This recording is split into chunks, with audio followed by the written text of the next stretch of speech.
Alors, Bezrat Hashem, le Chok d'Israël, le Foua Shlema, Edith Bat Mazal Tov, la Gemara de Evamot 63b. Katouf Besefer Ben Sira. Dans le livre de Ben Sira, un des grands talmudistes de l'époque de Gemara, Isha Tova Matana le Ba'ala. Une bonne femme, c'est un cadeau à son mari. Uchtiv. Et il est écrit que Isha Tova Bechek Yere Elohim Tinaten. À qui Hachem donne ce cadeau? À quelqu'un qui craint Hachem. Si tu crains Hachem, Yere Elohim, tu Yere Elohim, tu reçois ce cadeau d'Hachem, une bonne femme. Isha Ra'a, Sara'at le Ba'ala. Une mauvaise femme, c'est comme la lèpre pour son mari. Maïta Kante, comment il peut guérir de cette lèpre? Yigareshena, vitrape mitzarato, alors qu'il la divorce. Okay? Si elle est vraiment mauvaise, alors qu'il la divorce et qu'il guérit. Des fois, il n'y a rien à faire. Vous savez que deux fois, c'est pas du tout conseillé, mais des fois, le divorce aussi, mitzvah. Ça fait partie des 613 mitzvot. Okay? Ça, c'est quand la femme est vraiment mauvaise. Ou quand le mari, il est vraiment mauvais. Un de deux. Okay? Mais pour vous dire qu'il y a des fois des femmes, malheureusement, qui sont tellement méchantes, okay, que... Alors, la Gemara nous dit que le Amoraïm et le Tanaïm, ils ont tout essayé pour ne pas se divorcer. La Gemara dit que Rabbi Chia avait une femme, tout ce qu'il disait, elle faisait le contraire. Il lui disait, j'ai envie de manger de le riz, elle lui faisait le lentilles. Il jouait de lentilles, elle lui faisait le riz. Il faisait tout le contraire. Et lui, quand il sortait dans la rue, dans le marché et tout ça, il voyait une sacoche, je vais l'acheter à ma femme. Il voyait un foulard, je vais l'acheter. Ils ont dit, mais tu as une femme tellement mauvaise, elle fait tout le contraire, qu'est-ce que tu dis? Pourquoi? Il dit, si elle s'occupe de mes enfants et de la maison, c'est plus que assez pour moi. C'est ça, il faut voir toujours qu'est-ce que tu gagnes, qu'est-ce que tu perds. Okay? Il faut voir. Donc, après, la Gemara continue. Et il dit, Alem enecha meshetren petekem tsudata. Fais attention à une belle femme. Qui veut dire quoi? Al tet etzel ba'ala limsoch imo yain veshechar ki beto arisha rabbi yafa rabbi mushchat. Des fois, il y a une belle femme. Et c'est la femme de ton ami. Et toi, tu as envie d'aller la voir. Qu'est-ce que tu fais? Tu vas pas aller la voir à elle, elle est mariée. Alors tu vas visiter son mari, prendre une bière avec lui, prendre un café avec lui, prendre un petit whisky avec lui. Dit ici le roi, dit la Gemara, fais attention, dit Ben Sira. Parce que beaucoup l'ont fait et beaucoup sont tombés. Ça commence comme ça, un jour son mari va pas être là, ou un jour quelque chose va arriver, et là ça s'enflamme, et Chas de Shalom, ça peut arriver à beaucoup de mauvaises choses. C'est ça? Alors il dit ici aussi, un autre conseil qui dit Ben Sira, Mena Rabbi mitoch betecha, velo akol tavi betecha. Fais attention de ne pas emmener n'importe qui à la maison. Okay?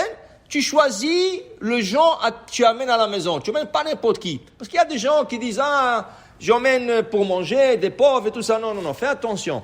Il y a ta femme, il y a tes enfants. Tu peux pas emmener n'importe qui chez toi à la maison. Okay? Il dit ici, Rabbi miu dorshe shelomecha. Tu peux avoir beaucoup d'amis.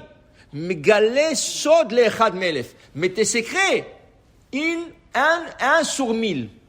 Ne raconte pas tes secrets à tout le monde. Raconte tes secrets à une personne sur 1000 personnes. Okay? Il dit ici aussi que cette mitzvah, Tanya Rabbi Eliezer Omer, comme Mishen Osek Beperia Veravia, qui le chauffeur d'Amim. Rabbi Eliezer dit, tout celui qui se marie pas, il ne se multiplie pas, il se fructifie pas, ça veut dire il n'a pas des enfants, c'est comme si Had Shalom, il diminue l'image de Dieu dans le monde. Qui Betzelem Elohim Asa et Adam. Okay? Alors il dit ici que c'est important de se marier chez Neymar pour vous. Ben Azaï dit aussi que c'est très important de se marier pour avoir des enfants. Amroulo le Ben Azaï. Alors ils ont dit à Ben Azaï, Yesh yafe nae doresh venae mekayem, vata nae doresh ve'en mekayem. Il y en a qui font de beaux serments, mais aussi ils pratiquent ce qu'ils disent. Okay? Il y en a qui font de bons serments, mais ils ne pratiquent pas ce qu'ils disent. Ils te disent, fais ça, et lui il ne fait pas. Okay? Alors Ben Azaï disait, c'est très important de se marier, avoir des enfants et tout ça. Mais lui il ne s'est jamais marié. Alors ils lui ont dit, tu as fait tellement de beaux discours, mais tu n'as jamais appliqué tes discours. Tu n'étais pas marié toi. Dit Ben Azaï, pourquoi il ne s'est pas marié? Ben Azaï était connu pour sa assiduité à la Torah. Il étudiait 24 heures. il ne pouvait pas vivre avec une femme. Qu'est-ce que c'est vivre avec une femme? Vivre avec une femme, ça veut dire aider la femme, s'occuper de la maison. Mais tu ne peux pas avoir avec une femme pour dire je suis marié, ça ne sert à rien.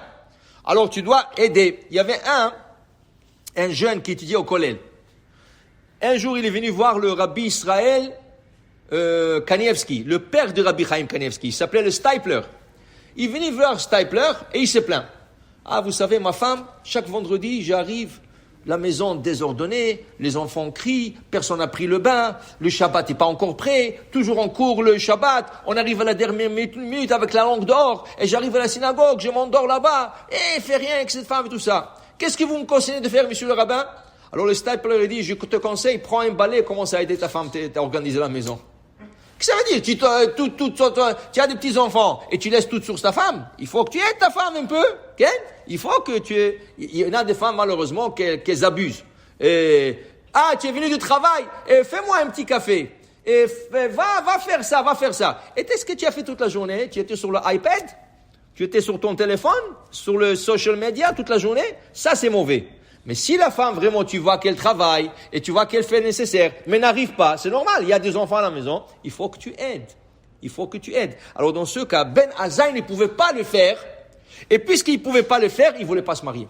Et il a raison, parce que il y en a qui disent, il y a une opinion qui dit qu'il s'est marié avec la fille de Rabbi Akiva, et il a divorcé d'elle parce qu'il ne pouvait plus vivre comme homme et femme. Ça veut dire qu'il ne pouvait pas s'occuper d'elle et tout ça, alors il a préféré de la divorcer. Mais pour dire que Had Shalom Ben Azaï aussi a fait son devoir. Le problème aujourd'hui que nous avons dans la génération, que les gens cherchent. Ils cherchent.